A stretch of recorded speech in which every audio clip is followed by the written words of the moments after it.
Nomor 11.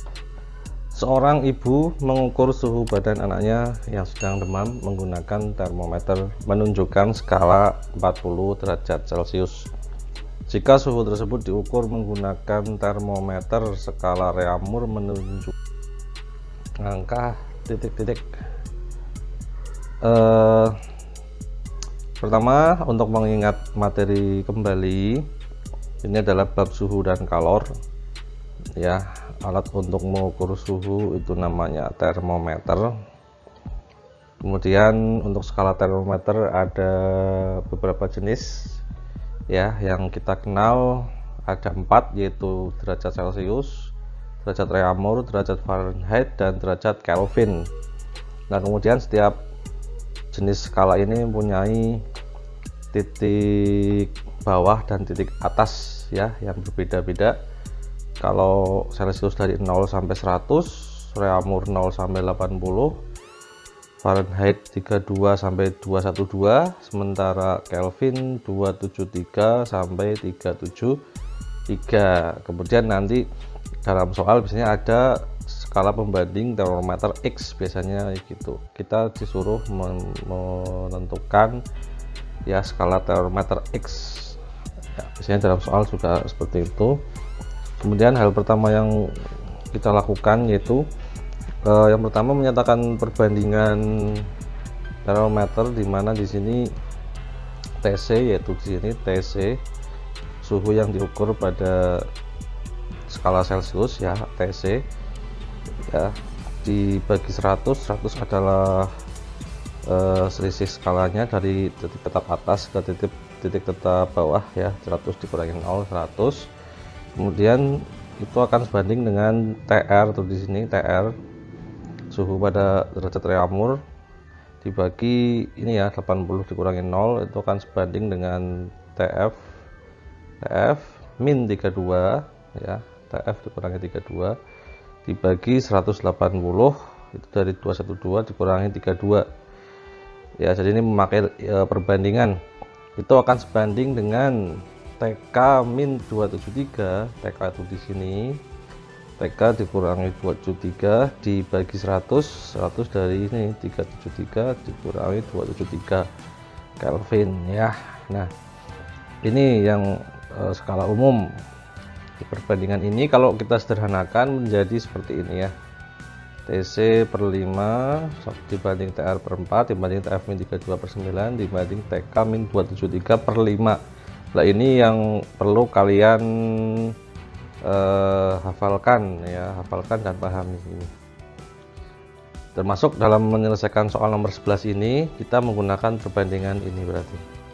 Nah, karena Celcius berarti ini ya,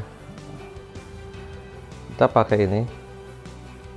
Oke, kita ambil perbandingan ini karena kita akan membandingkan antara Celcius dengan Reaumur, atau kita mencari skala Reaumur dari skala yang diketahui adalah Celcius. Maka kita langsung hitung saja. TC per 5 sama dengan TR per 4. TC kita masukkan ya, ini TC berarti ya, TC di sini. Nah, TC masukkan 40 per 5 sama dengan TR per 4. Kemudian dikali silang ini ya, dikali silang 40 dibagi kali 4 160, kemudian TR kali 5 TR seperti biasa, 5 TR sama dengan 160, TR sama dengan 160 dibagi 5 sehingga 32 derajat Reaumur ya, jawabannya A. Oke, jadi kalau di Celcius 40, di Reaumur kedua derajat Reaumur.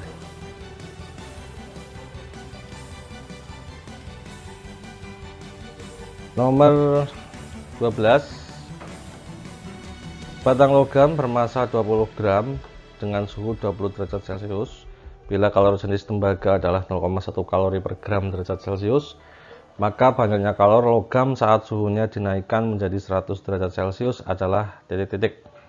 Nah, di sini tentang kalor, kalian lihat dulu satuannya nanti ya. Nah, ini kalau gram Celcius, kemudian di sini kalori gram Celcius, ini Celcius, berarti ini sudah setara ya. Nanti satuannya kalori. Untuk kalornya satuannya kalori. Ya, jadi ini langsung bisa kita operasikan untuk perhitungan. Nah, seperti biasa kita identifikasi dulu, diketahui massa ini 20 gram. Kemudian mula-mula dengan suhu 20 derajat Celcius berarti T1 ya, suhu mula-mula. Nah, kalau jenis tembaga 0,1 kalori per gram derajat Celcius. C kecil ini kalori jenis sama dengan 0,1 kalori per gram derajat Celcius. Maka banyaknya kalori saat suhunya dinaikkan menjadi 100 derajat adalah T2 100 derajat Celcius. Yang ditanya banyaknya kalor, berarti ditanya Q ya. Nah, untuk menjawabnya memakai persamaan ini, Q sama dengan MC delta T atau Q macet ya. Q adalah jumlah kalor, M massa, C kalor jenis, delta T adalah perubahan suhu. Masukkan nilainya, massa ini 200 gram, C 0,1 nih. Kemudian delta T nya berarti suhu tinggi dikurangi suhu rendah, 100 dikurangi 20 atau T2 atau suhu akhir dikurangi suhu awal, 100 dikurangi 20.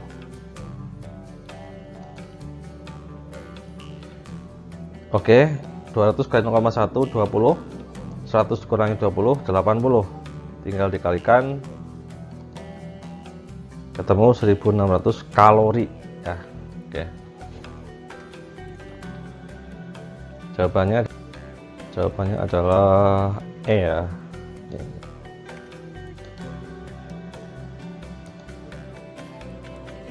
Soal nomor 13, berikut merupakan contoh perpindahan kalor dengan cara konduksi. Oke, perpindahan kalor secara umum ada 3 ya. Kalor dapat berpindah secara konduksi, radiasi, dan juga konveksi. Nah, perpindahan secara konduksi artinya kalor berpindah melalui zat penghantar kalor padat ya, contohnya logam. Nah, di sini kalornya berpindah tetapi partikel zat padatnya tidak berpindah. Ini kita bisa amati dalam peristiwa sehari-hari. Misalkan kalian memanaskan air, ini terbuat dari logam ini ya, kemudian gagangnya ini terbuat dari logam, maka walaupun gagang ini tidak terkena api, tetapi suatu saat kita merasakan, atau dalam waktu tertentu kita merasakan panas di sini. Kenapa? Karena kalornya dia berpindah ya melalui partikel-partikel zat padat. Tetapi partikelnya tidak berpindah ya, yang berpindah hanya kalornya saja. Itu adalah konduksi, perpindahan kalor ya, yang tidak disertai dengan perpindahan zat perantaranya. Kemudian yang kedua ada konveksi atau aliran. Di sini kalor ini ya, kalor diserap oleh air begitu. Kemudian partikel yang terkena kalor ini dia mengalirkan ya, ikut berpindah ya, sehingga terjadi aliran di sini. Itu namanya konveksi ya. Konveksi terjadi pada zat cair fluida ya, baik itu air, baik itu zat cair maupun bentuk gas ya. Kalau bentuk gas itu juga namanya konveksi atau aliran. Misalkan pada asap itu ya. Nah, asap yang dihasilkan oleh api itu kan terasa panas lah, itu juga konveksi. Kemudian yang terakhir radiasi. Radiasi ini berhubungan dengan gelombang elektromagnetik sebenarnya. Jadi radiasi ini gelombang panas yang dia tidak membutuhkan medium seperti sinar matahari itu ya, dari matahari ke bumi melalui ruang hampa di luar angkasa, dia bisa berpindah ya. dari matahari ke bumi, artinya dia tidak membutuhkan medium ya. Ini radiasi atau pancaran. Atau pada peristiwa sehari-hari ini, pada kompor ini juga ya, kompor ternyata dia memancarkan gelombang panas dan kita rasakan di sekitarnya terasa panas seperti itu. Nah, dari uraian tadi maka kita bisa mengidentifikasi yang merupakan perbedaan kalor konduksi, yaitu yang A, badan terasa hangat saat berada di dekat api unggun, ini termasuk radiasi ya. Tangan terasa panas jika menyentuh gagang panci logam yang sedang digunakan masak air. Nah, ini jawabannya. Terjadi angin darat dan angin laut, ini konveksi. Menjerang air dan panci, ini juga konveksi. Menjemur pakaian di bawah sinar matahari, ini radiasi. Oke, sehingga jawabannya adalah B ya. Soal nomor 14, selisih suhu pada suatu ujung batang logam adalah 80 derajat Celcius. Selisih suhu tersebut jika diukur dengan termometer Fahrenheit adalah, nah ini adalah soal konversi suhu ya, seperti soal nomor 11 tadi. Oke, caranya sama, kita pakai perbandingan ini ya, karena Celcius dengan Fahrenheit, maka kita gunakan perbandingan Celcius dengan ini Fahrenheit ya. Nah, oke, maka ini perbandingannya, TC per 5 sama dengan TF-32 dibagi 9. TC kita masukkan 80 ini, kemudian per 5 sama dengan TF-32 per 9. Kemudian dikalikan silang TF-32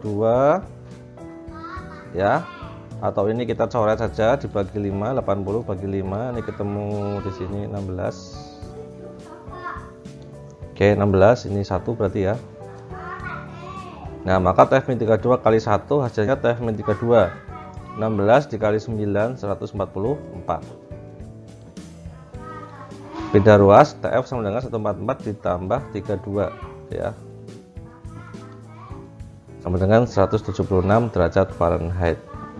Jawabannya E.